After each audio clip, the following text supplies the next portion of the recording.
Kali ini dari kelompok 5 ada saya Sendiana Twinta Putra, ada Anik Puspitasari, Giana Iva Yunika, Uliah Sumanjaya akan mempresentasikan tentang tugas ruang kolaborasi topik 4, yaitu tentang kemampuan berempati. Mari kita lihat video yang berikutnya. Oke, jadi pada kemampuan berempati yaitu ada ranah sensitif, terbuka, taktis atau taktful, reseptif, dan perseptif. Yang pertama yaitu sensitif. Siswa SD memiliki tingkat sensitif yang tinggi dalam hal berempati sebagai contoh.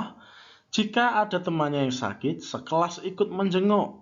Hal ini membuktikan bahwa anak SD atau sekolah dasar memiliki tingkat sensitivitas yang tinggi. Walaupun siswa SD belum bisa merasakan apa yang orang lain rasakan, akan tetapi mereka memiliki hati yang iba.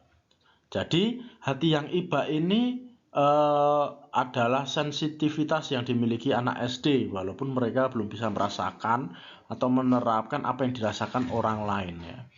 Yang selanjutnya yaitu terbuka. Dalam hal keterbukaan, seumuran siswa SD memiliki keterbukaan dan tidak pernah berbohong, karena anak seumuran siswa SD masih memiliki hati yang polos. Jadi untuk keterbukaan ini dimiliki mayoritas anak kecil, karena mereka itu masih polos dan belum bisa mengerti tentang berbohong, ya. Tidak sama seperti orang dewasa. Yang selanjutnya yaitu taktis atau tactful. Menurut saya untuk siswa SD sudah bisa memiliki strategi. Namun, strategi siswa SD adalah strategi dalam hal belajar atau dalam permainannya saja. Akan tetapi mereka masih perlu dalam pendampingan agar siswa atau anak memiliki batasan masing-masing. Sebagai contoh saja, di dalam kalau anak-anak zaman sekarang itu bermain HP. Nah, bermain HP ini kan orang lain terkadang kan mereka kan tidak memperhatikan anaknya dalam bermain HP. Padahal ketika anak bermain HP, mereka itu bisa menjelajah ke seluruh situs yang banyak yang mungkin yang dilakukan orang dewasa, seperti TikTok, mereka tahu goyangannya, seperti YouTube, mereka tahu bahasa-bahasa orang dewasa, tingkah laku orang dewasa, mereka akan meniru.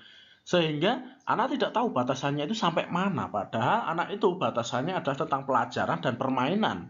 Atau belajar dan bermain, bukan tentang kehidupan orang dewasa atau kebiasaan orang dewasa. Untuk itu di dalam belajar dan bermain pun, anak harus didampingi agar anak atau siswa mengerti batasannya masing-masing. Karena yang mereka tahu adalah strategi dalam hal belajar dan bermainnya saja.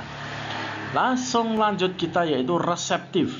Dalam aspek reseptif atau mengerti bahasa isyarat dari orang lain, anak seumuran SD masih belum bisa mengerti hal berikut.